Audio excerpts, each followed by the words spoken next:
নমস্কাৰ বন্ধু বান্ধৱীসকল, স্বাগতম জনাইছোঁ সকলোকে। আৰু নতুনকৈ আপোনালোকৰ চৰকাৰী পোষ্ট খালী হৈছে।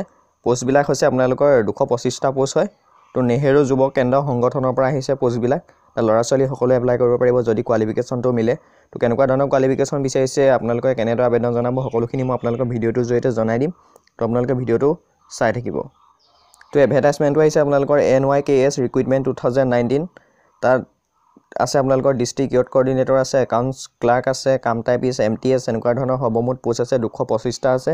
আৰু এপ্লাই কৰিব লাগিব আপোনালোকে অনলাইন যোগে এপ্লাই কৰিব লাগিব, অৰ্থাৎ আপোনালোকৰ নেহেৰু যুৱ কেন্দ্ৰ সংগঠন। তো তাৰ কাৰণে আপোনালোকৰ লাষ্ট ডেটটো দিছে 31 মাৰ্চ 2019 দিছে লাষ্ট ডেট। আৰু এইটো হৈছে আপোনালোকৰ ডিপাৰ্টমেণ্টটো হৈছে আপোনালোকৰ ভাৰত চৰকাৰৰ চাকৰি তথা গভৰ্ণমেণ্ট অফ ইণ্ডিয়া। আৰু ডিপাৰ্টমেণ্টটো হৈছে আপোনালোকৰ ministry of youth affairs and sports. ঠিক আছে, এইটো গভৰ্ণমেণ্টৰ চাকৰি হয়, ভাৰত চৰকাৰৰ। ইয়াত প্ৰথমতে যিটো পোষ্ট ওলাইছে পোষ্টটোৰ নাম হৈছে district youth coordinator. Total post আছে 100টা পোষ্ট আছে। তাৰ কাৰণে আপোনালোকৰ এডুকেশ্যন কোৱালিফিকেশ্যনবিলাক এনেকুৱা ধৰণৰ দিছে। আপোনালোকৰ লাগিব পোষ্ট গ্ৰেজুৱেট ডিগ্ৰী কৰা হ'ব লাগিব, এনি ডিচিপ্লিন, অৰ্থাৎ আৰ্টছ চায়েন্স কমাৰ্চ যিহতে হওক আপোনালোকৰ পোষ্ট গ্ৰেজুৱেট থাকিব লাগিব। তো আপোনালোকে তেতিয়া পোষ্টটোত এপ্লাই কৰিব পাৰিব। কিন্তু আপোনালোকে এটা ডিজাৰেবল দিছে, 3 বছৰ এক্সপিৰিয়েঞ্চ যদি আছে আপোনালোকৰ ইয়থ এক্টিভিষ্ট, ৰুৰেল ডেভেলপমেণ্ট বা ছ'চিয়েল ছেক্টৰত যদি আপোনালোকে কিবা কাম কৰে বা ভলণ্টিয়াৰ কাম কৰি আছে তেতিয়াহ'লে আপোনালোকক অগ্ৰাধিকাৰ দিয়া হ'ব। যদি আপোনালোকৰ এই 3টাৰ ভিতৰত একো নাই তেতিয়া আপোনালোকৰ পোষ্ট গ্ৰেজুৱেট ডিগ্ৰী থাকিলেও এপ্লাই কৰিব পাৰিব। তাৰ কাৰণে আপোনালোকৰ বয়সটো দিছে 28 বছৰৰ ভিতৰত হ'ব লাগিব, 1 জানুৱাৰীৰ ভিতৰত। আৰু আপোনালোকৰ ST SC সকলৰ কাৰণে 3 বছৰ 5 বছৰ ৰেহাই থাকিব।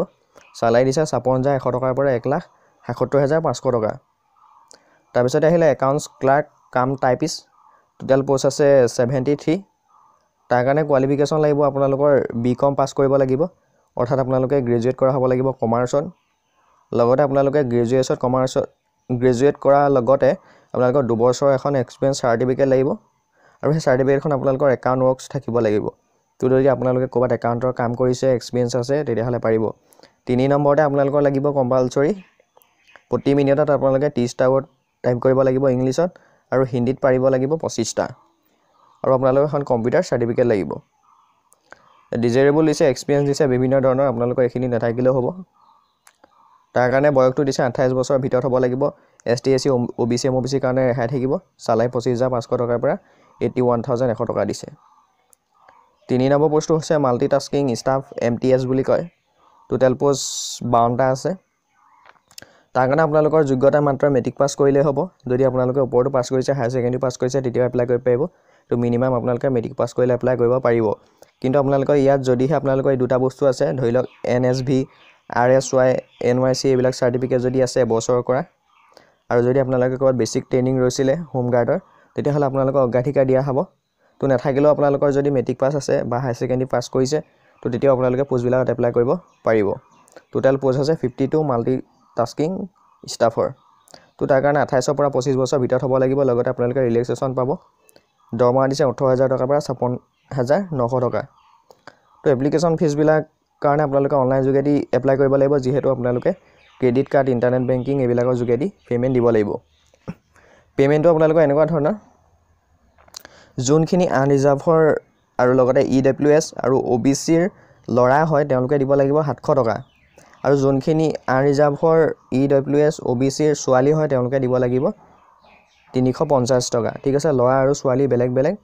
জেনেৰেল আৰু OBC MOBC সকলৰ 700 আৰু 350 টকা।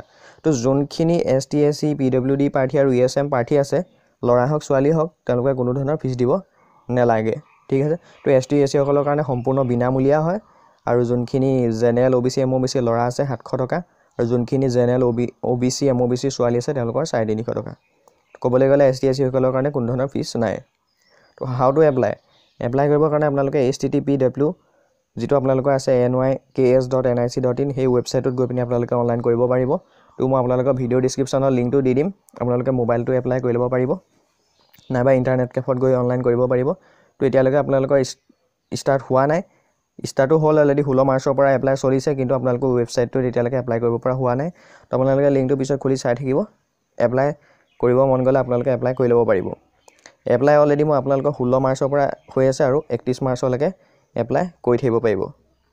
ঠিক আছে, তো ভিডিঅ'টো ইমানখিনিয়ে। ভিডিঅ'টো ভাল লাগিলে লাইক কৰিব, আৰু যদি আপোনালোকে কিবা সুধিবলগীয়া থাকে তেতিয়াহ'লে ভিডিঅ'ৰ তলত কমেণ্ট কৰিব, আৰু আপোনালোকৰ যোনখিনি ফ্ৰেণ্ড আছে ফ্ৰেণ্ডসকলক ভিডিঅ'টো শ্বেয়াৰ কৰি দিব। লগতে চেনেলটো যদি এতিয়ালৈকে ছাবস্ক্ৰাইব কৰা নাই তেতিয়াহ'লে ছাবস্ক্ৰাইব কৰি ছাইডৰ বেল আইকনটো দবাই ৰাখিব। তেতিয়া যিকোনো ধৰণৰ ইনফৰমেশ্যন আপোনালোকে লগালগ পাই যাব। তো এতিয়ালৈ ইমানেই, ধন্যবাদ।